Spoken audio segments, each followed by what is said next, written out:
एक अजीब सी बात है। हम सब कहते हैं बस लाइफ में थोड़ी शांति मिल जाए, लेकिन जब लाइफ सच में शांत हो जाती है तो ज़्यादा देर तक हमें वो शांति अच्छी ही नहीं लगती।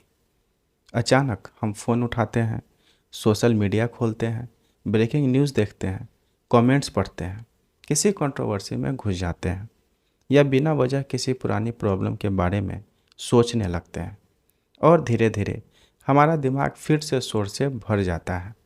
अब सवाल ये है, अगर हम सब शांति चाहते हैं तो फिर हम उसे इतनी जल्दी तोड़ क्यों देते हैं?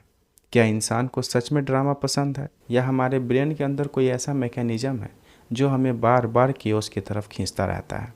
और अगर ये सच है तो शायद तुम्हारी ज़िंदगी के बहुत सारे स्ट्रेस तुम्हारी चॉइस नहीं बल्कि तुम्हारे ब्रेन का डिज़ाइन है। आज की इस वीडियो में हम उसी इनविजिबल मैकेनिज्म को समझेंगे जिसकी वजह से ड्रामा, कंट्रोवर्सी, गॉसिप और अनसर्टेनिटी हमारे अटेंशन को इतनी आसानी से कैप्चर कर लेते हैं। लेकिन यहाँ एक बहुत बड़ी मिसअंडरस्टैंडिंग है। लोग कहते हैं आजकल लोगों को ड्रामा पसंद है, लेकिन शायद ये बात पूरी तरह सच नहीं है। सोचो, अगर कोई तुमसे पूछे क्या तुम्हें लाइफ में अननेसेसरी प्रॉब्लम्स चाहिए, शायद तुम तुरंत बोलोगे बिल्कुल नहीं चाहिए। फिर भी एक कंट्रोवर्शियल वीडियो, एक शॉकिंग हेडलाइन या किसी और की पर्सनल लाइफ हमारी अटेंशन तुरंत खींच लेती है। क्वेश्चन ये नहीं है कि हम ड्रामा क्यों देखते हैं, क्वेश्चन ये है हमारा ब्रेन उसे इग्नोर क्यों नहीं कर पाता। और शायद इसका जवाब ड्रामा में नहीं, अटेंशन में छिपा हुआ है। क्योंकि तुम्हारा ब्रेन पीस और कियोस में से कियोस को इसलिए चूज नहीं करता क्योंकि उसे प्रॉब्लम्स पसंद है। वो कियोस को चूज करता है क्योंकि उसे लगता है वहाँ कुछ इम्पोर्टेंट हो सकता है। और इसी एक एजम्पशन की वजह से ह्यूमन हिस्ट्री की सबसे बड़ी डिस्कवरीज भी हुई है और सबसे बड़ी डिस्ट्रैक्शंस भी हुई है। लेकिन एक सवाल अभी भी बचता है, ब्रेन को कैसे पता चलता है कि क्या इम्पोर्टेंट है और क्या इग्नोर करना है? इसी सवाल का जवाब इस पूरी वीडियो का हिडन मैकेनिज्म है। चलो एक छोटा सा सीन इमेजिन करते हैं। तुम एक रूम में बैठे हो, पिछले 10 मिनट से सब कुछ बिल्कुल नॉर्मल चल रहा है, सब लोग आराम से बात कर रहे हैं, कोई खास मूवमेंट नहीं है। अचानक बाहर से एक जोर की आवाज़ आती है और बिना सोचे रूम में बैठे लगभग हर इंसान का सिर उसी डायरेक्शन में चला जाता है। किसी ने डिसाइड नहीं किया था मैं अब उधर देखूंगा, ये ऑटोमेटिकली हुआ। लेकिन क्यों? क्योंकि तुम्हारा ब्रेन हर उस चीज़ को नोटिस करता है जो नॉर्मल पैटर्न को तोड़ दे। इसी प्रोसेस को सिंपल लैंग्वेज में नोवेल्टी डिटेक्शन कह सकते हैं। तुम्हारा ब्रेन हर वक्त ये चेक करता रहता है क्या सब कुछ एक्सपेक्टेड है, और जैसे ही आंसर होता है नहीं, अटेंशन तुरंत उस तरफ चली जाती है। इसीलिए एक नॉर्मल दिन याद नहीं रहता, लेकिन एक शॉकिंग इंसिडेंट सालों तक याद रहता है। इसीलिए 100 नॉर्मल पोस्ट स्क्रॉल हो जाती है, लेकिन एक कंट्रोवर्शियल पोस्ट उंगली रुक जाती है। और इसीलिए गॉसिप, ब्रेकिंग न्यूज और अनएक्सपेक्टेड इवेंट्स हमारे ब्रेन को इतनी जल्दी अट्रैक्ट कर लेते हैं। लेकिन यहाँ एक और गहरी बात छुपी हुई है। नॉवल चीज़ सिर्फ अटेंशन नहीं लेती, वो ब्रेन के रिवॉर्ड सिस्टम को भी एक्टिवेट करती है।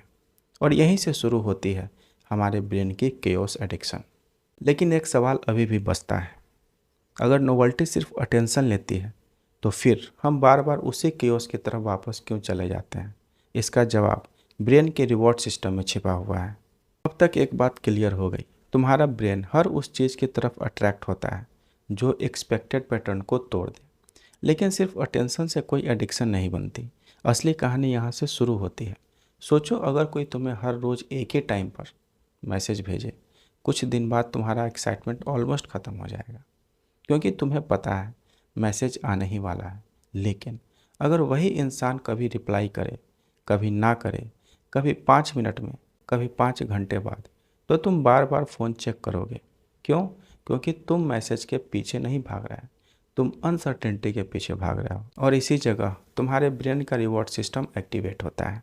जब रिजल्ट प्रिडिक्टेबल होता है ब्रेन शांत रहता है, लेकिन जब रिजल्ट अनसर्टेन होता है ब्रेन कहता है रुको, यहाँ कुछ इम्पोर्टेंट मिल सकता है।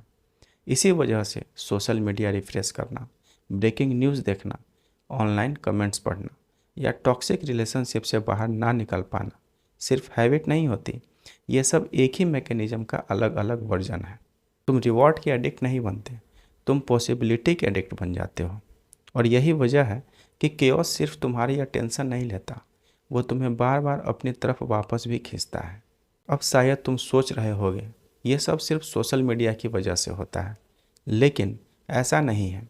एक बात नोटिस करना, जब सब कुछ ठीक चल रहा होता है तब भी हमारा दिमाग अक्सर कोई ना कोई प्रॉब्लम ढूंढ लेता है।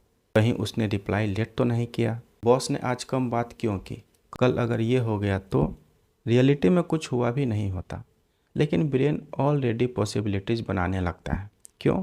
क्योंकि तुम्हारा ब्रेन सिर्फ बाहर से क्योस को नोटिस नहीं करता, वो अंदर भी क्योस क्रिएट कर सकता है। जब उसे कोई अनसर्टेनिटी मिलती है वो उस खाली जगह को अपनी कहानियों से भर देता है।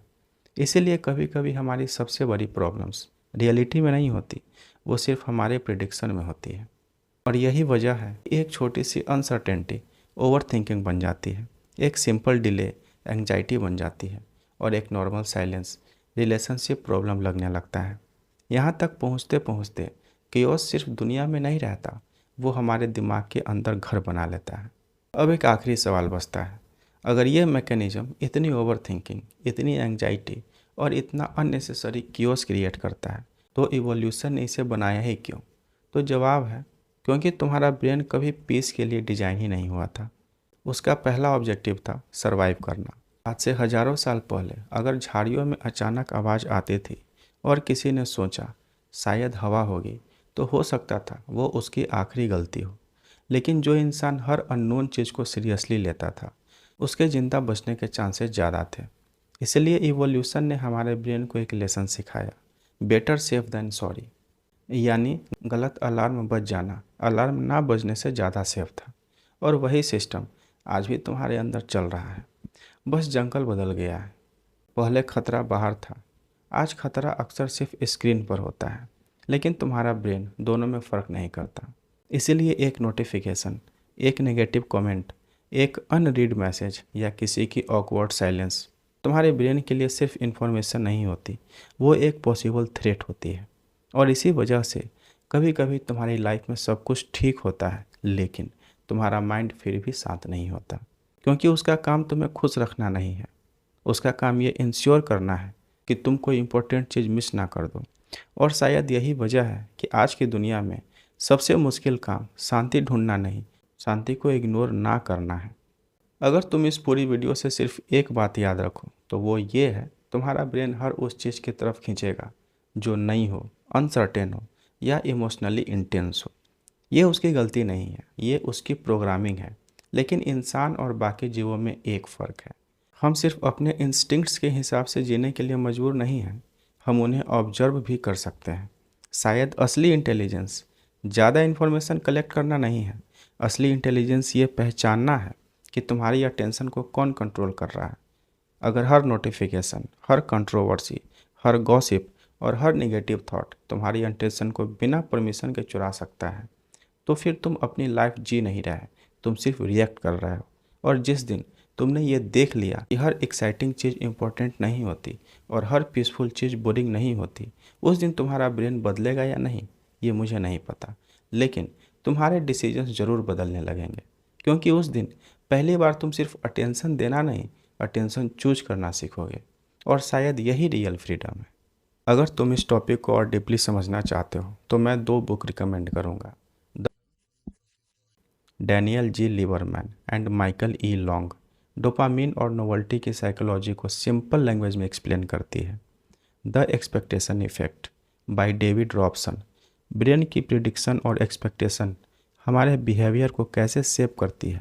अगर तुम्हें ह्यूमन बिहेवियर के ऐसे हिडन मैकेनिज्म को सिंपल स्टोरीज के थ्रू समझना पसंद है तो चैनल को सब्सक्राइब जरूर कर लेना। अगली वीडियो में हम ह्यूमन माइंड के एक और इनविजिबल पैटर्न को डिकोड करेंगे। तब तक के लिए टेक केयर।